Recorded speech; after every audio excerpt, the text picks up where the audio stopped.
Yes, indeed, sire. Your plan to capture Robin Hood in public is sheer genius. Yes, no one sits higher than the king. The tale of Robin Hood is the stuff of fiction, Hey, watch it, Rob. That's the only hat I've got. but the legend has roots in real history. If your majesty were to offer justice, justice in the form of a charter of liberties, allowing every man to forage for his hearth, to be safe from conviction without cause.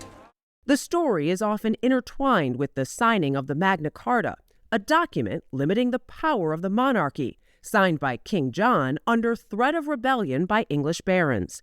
It established rights like due process and trial by jury, while limiting excessive taxes. Double the taxes, triple the taxes, squeeze every last drop. Today, it's viewed as the forebearer to the Declaration of Independence, the Constitution, and is still cited in Supreme Court cases, which makes a discovery this week seem quite consequential.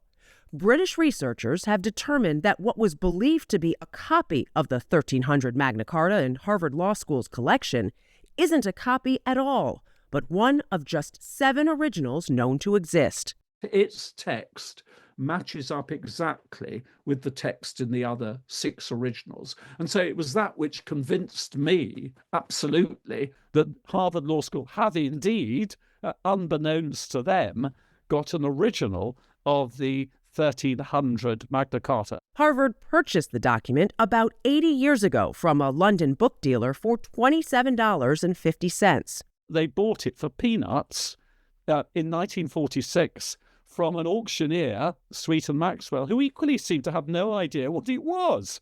It had previously been in the possession of a World War I flying ace who inherited it from famed British abolitionist Thomas Clarkson, but no one seemed to know just how valuable it was. Whoever catalogued it got their kings mixed up, and they thought that it was something to do with Edward II rather than Edward I, and as a result, they assumed it was a copy. The discovery comes as Harvard is facing pressure from the Trump administration to make changes to its admissions and academic practices. This is a document that defends the liberties of the individual against what's seen as a tyrannical sovereign power. It turns up at Harvard at precisely the moment where Harvard is under attack as a private institution by a state authority that seems to want to tell Harvard what to do. There's hope that the discovery will spark new interest in the Magna Carta and what it represents. To see this thing is to see a bit of history, but history not, as it were, just of 1300, not just of some dusty old time in the past, but a history that is still relevant to us today. And this is interesting. Adjusted for inflation, if they had bought it today, it would be $485.